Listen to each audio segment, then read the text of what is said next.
Can we play the video, please? Hello everyone, good afternoon. Thank you for having us here. Did you know that every day millions of people search for medicine online? Some pills contain nothing, but some contain toxic chemicals. And that's why it's not just about cybercrime, it's about life and death. My name is Lubos Bever, and together with my colleague Martin Chlumecký, we investigated the hidden infrastructure behind fake online pharmacies. And what we found was shocking. First, let me introduce myself. I'm a threat researcher in threat intel team at GEN. I'm currently focusing on scam-related threats, particularly fake e-shops. And also, it's not so long ago when I was working on research about evolving PDF threats. Martin? Hello, my name is Martin Chlumecký and I am the member of the same team as Lubos, and I'm focusing on scams, malware, botnets, and in general everything what is bad. Thank you.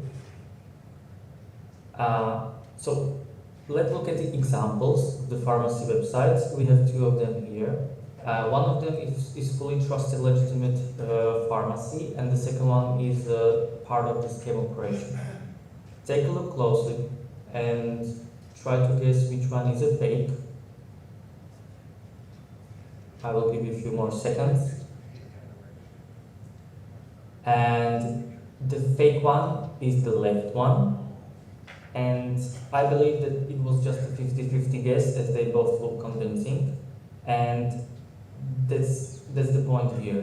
If you hesitated, that's exactly what criminals rely on. They mimic trusted designs, they use real addresses, and they even offer customer support. Let's look at how it all started. We had a huge fake e-shops dataset we had to analyze, but pharmacy side of the dataset caught our attention.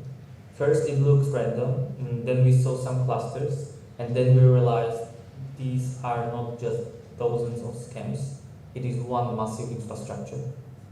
Then we came across NABP, which is US non-profit organization trying to keep patients online safe, and they reported that at least 40,000 of online pharmacies failed to meet safety standards, and they estimate that up to 95% of all online pharmacies operate illegally.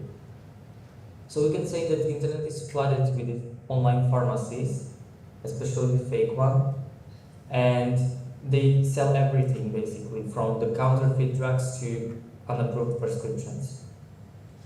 As we know, they are not just isolated scams, they are part of the coordinated infrastructure we uncovered. And this infrastructure consists of thousands of domains, cloned storefronts, and even shared payment systems. And all of that points to a single well-organized threat actor we named Mediphantom. As we can see on the image, it is really a global operation, but we will get there later on. Let's look at the online pharmacy space as such. Actually, it is a mix of fully trusted legitimate providers and highly deceptive actors. Trusted pharmacies follow strict and ethical standards, which is verified by national authorities. For example, FDA in US or Infarmed in Portugal. And basically users can verify the legitimacy online, but many of them don't know how to do that. And that's why it's quite easy for the threat actor to create a false sense of legitimacy. They are doing this by the following things. They use fake badges of national authorities we spoke about. They use logos of AV companies. And these logos and badges are just not clickable images, so there is no online verification of legitimacy possible. They offer cheap pills, no prescription needed. Domains consist of overly positive customer reviews, and they very often rely on fake payment gateways. Our mission here is clear.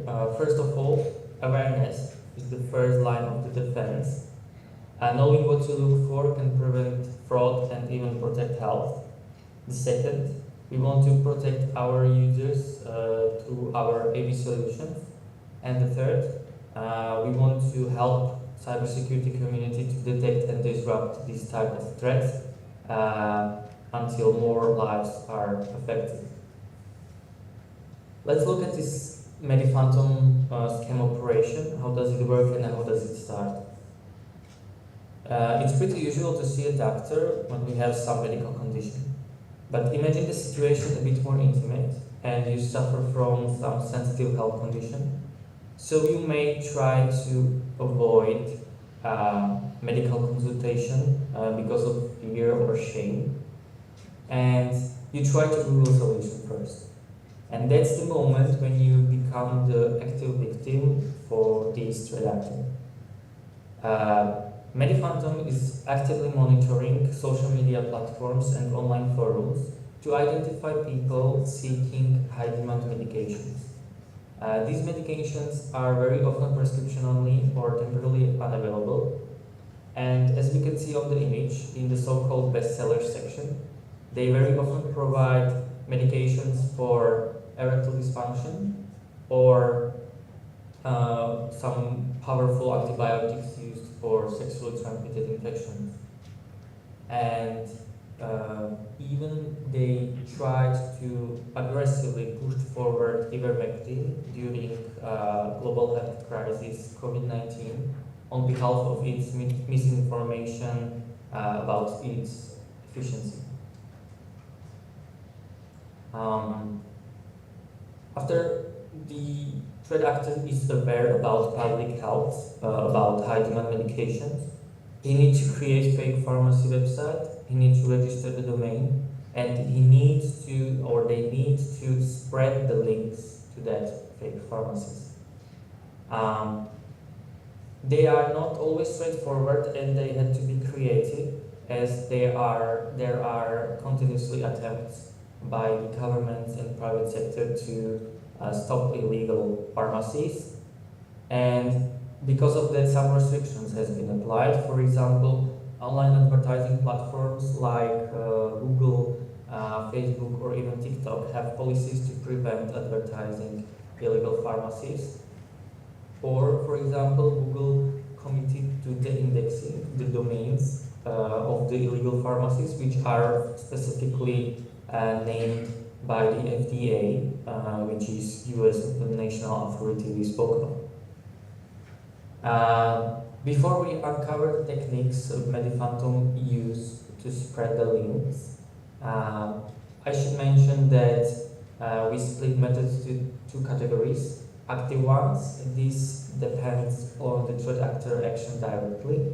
So the MediPhantom can run spam campaign, or they are maintaining their own review platforms, which are focused solely on the reviews of the fake online pharmacies. And the passive methods, which are basically crafted traps by the threat actor, and the threat actor just waits until the victim gets caught. And they invested much here into search engine indexing manipulation. Let's imagine this situation. You suffer from some sensitive health condition, and as we said, you want to bypass medical consultation. So you try to Google solution, and you land on some online forum which groups people with a similar or even same problem as you may have. And you can see there a huge banner ads promoting specific drug, and when you click on that banner, you are immediately redirected to fake pharmacy. Or imagine you just go through the comments on that forum and you spot the one which tells you that some specific drug can help the medical problem you may have, and the user also inject link to pharmacy site where you can buy that drug for super price. And that actually can be a threat actor who is promoting its products and their products and also spreading links to their pharmacies. However, the most common victims are the ones which are actively searching for prescription medications. And threat actor has prepared for those types of victims. They exploit vulnerabilities in legitimate domains which high search engine rankings. And because of that, these techniques are much more complex to detect and technically sophisticated, as they require unauthorized access to web servers. Basically, after Mediphantom compromised these websites, legitimate websites, they can inject two types of content. First, it is immediate redirection. So when you just click on the link in the top results of the Google, you are immediately redirected to fake pharmacy. Or the second content, you click on the link and you land on that legitimate compromised domain, but you can see there some injected content which is promoting specific drug. And imagine even that some doctor working for that surgery center, for example, as we can see on the image, who is working for the surgery center can be recommending specific drug, and also there can be or often is included link to pharmacy where you can buy it. So we can see on the image that they mostly compromise legitimate domains of the medical facilities, so it looks legitimate. And also crawler bots of the search engines can be confused, and very often are confused, and they include description in search results from the final domain, the malicious one, not the legitimate one. So that builds even more trust in the victim. Let's imagine a bit different situation. You know some local provider and you are familiar with it. You try to type to Google the name of your favorite local provider, and you click on the first link in the Google result. In that case, you immediately again land on the fake pharmacy. Basically, Mediphantom is impersonating real pharmacy brands, and they are looking for those, especially which does not provide the online service, and they create the whole pharmacy website from scratch for that brand. They use the contact details, real addresses, and so on, and they pretend that they actually are that pharmacy. We spotted many local providers abused like that, and we can see on the image that some specific Czech pharmacy, Lékárna pod Strání, was abused by this technique. With these search engine indexing manipulation techniques comes to consequences. First, maybe expected. The links to fake pharmacies are appearing in the top results of the search engine. And the second, far more serious, is that the AI chatbots can be actually poisoned. We spotted a situation when the Greek victim was doing his own research about Cialis drug prices online, and he used for that AI chatbot.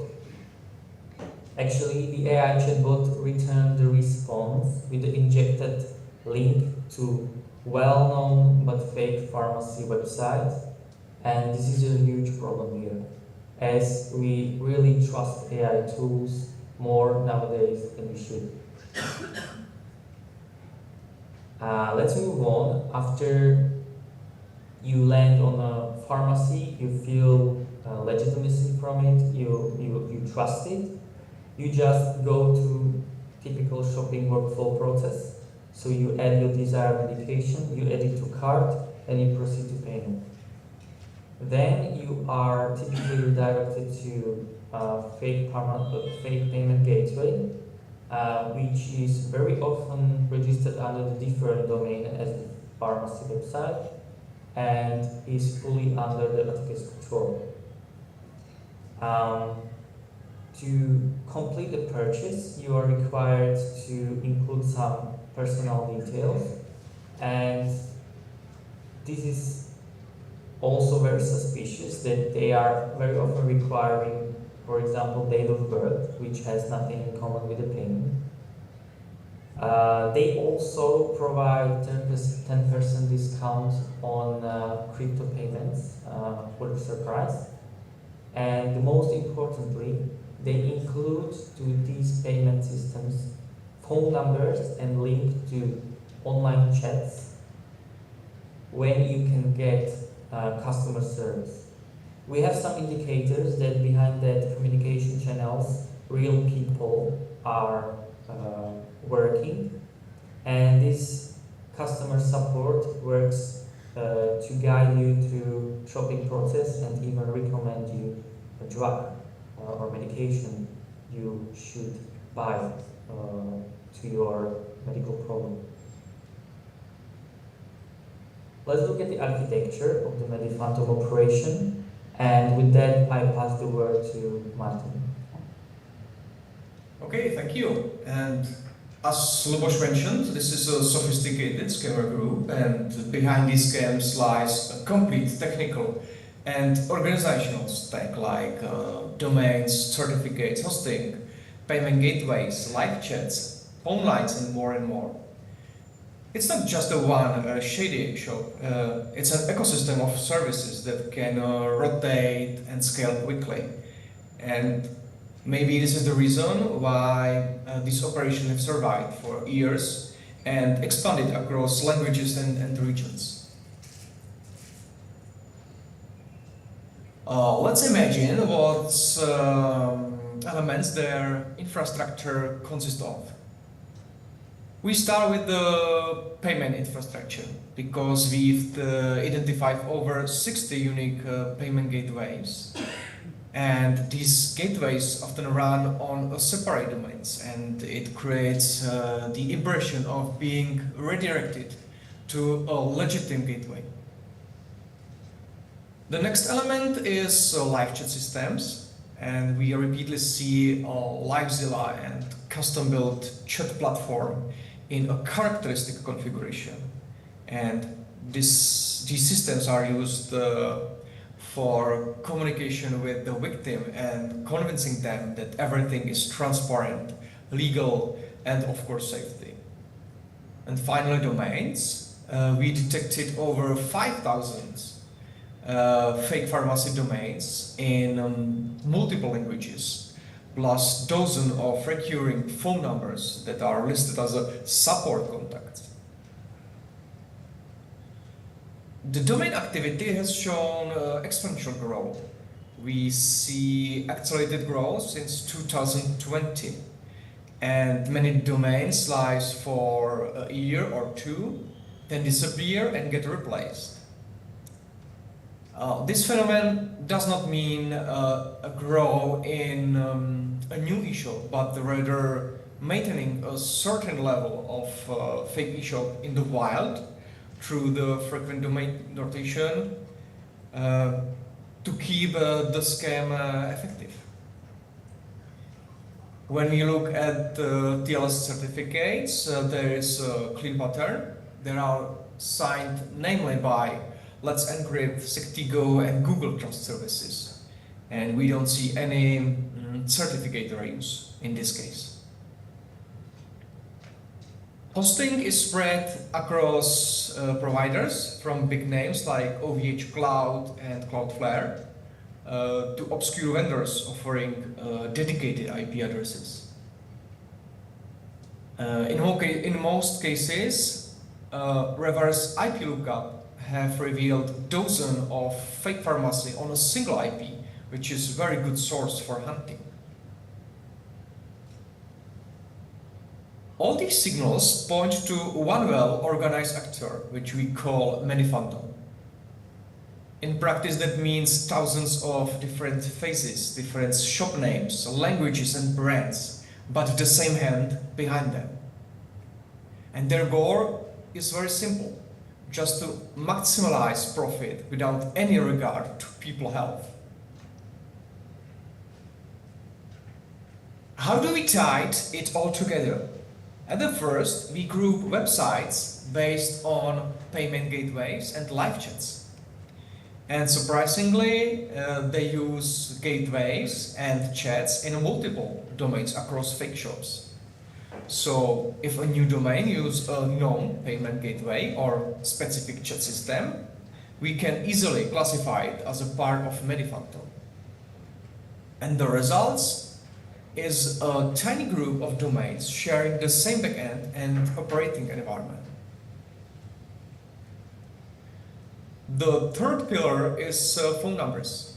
Even if there is no chat, fake shops often share the same contact numbers on their pages.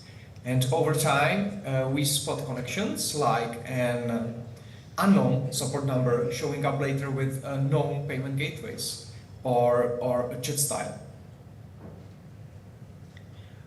Moreover, the attackers use the same phone numbers across the infrastructure on fake pharmacy websites, in customer chat, even on the fake payment gateways.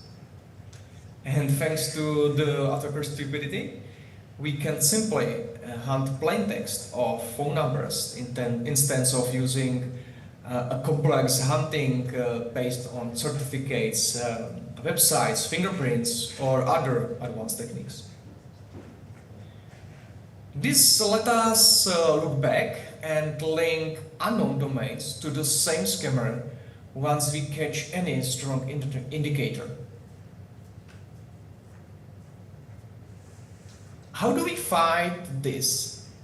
Detection isn't easy, but it's doable and it's complex. The key is combining network and static analysis, then feeding new IOCs back to the detection system to stay ahead. Detection and defense tactics work on two fronts. The first, network-based detections, monitors outbound traffic to known defrauding gateways and live chat system. And any new domains connecting there is flagged as a fake pharmacy linked to this actor. And of course, new IOCs that are not detected are fed back into the system, keep detection sharp.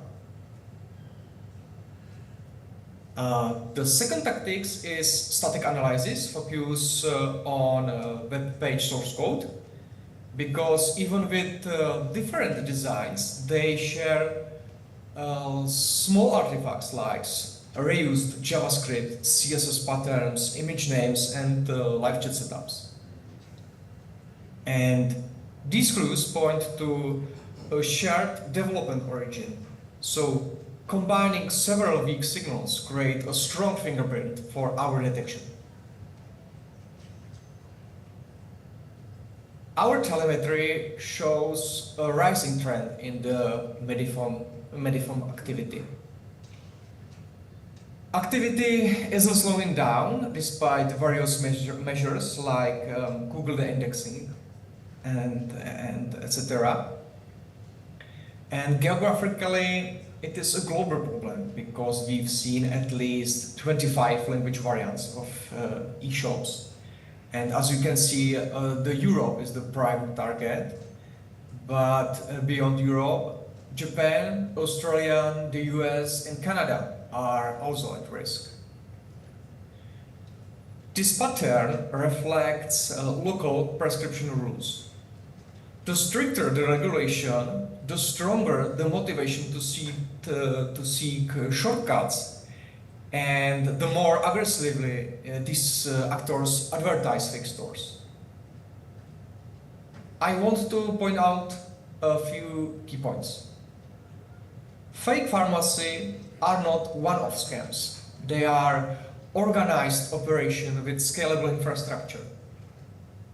We track one specific group and assign them thousands of domains, but there are more such groups. The danger is not just financial, it's a serious health and safety risk. A recent analysis of University of New South Wales in Australia has revealed that a weight loss product marketed as an Ozempic-like oral solution was nothing more than salty water. And moreover, at least 9 people have died from narcotic poisoning after buying counterfeit pills from the illegal online pharmacies. Prevention is key. Rising awareness and international cooperations are crucial. Always verify the pharmacy legitimacy. Trust the local providers and follow prescription rules because there is a reason for it. And finally, use reputable security software to block these threats before they hit. Fake pharmacy are not just shady shops. They are industrial operations exploiting fear, shame, and desperation. Cyber scams are not longer just a problem of virtual world. They have become a part of our everyday lives and pose a real threat. The consequence can be hurtful. We can lose sensitive information, finance, our health, and in extreme cases, even our lives. Prevention, awareness, and cooperations are key. And remember, if an offer sounds too good to be true, it probably is. Thank you for your attentions, and if you have any feedback or additional questions, feel free to reach out. Thank you again, and have a nice day.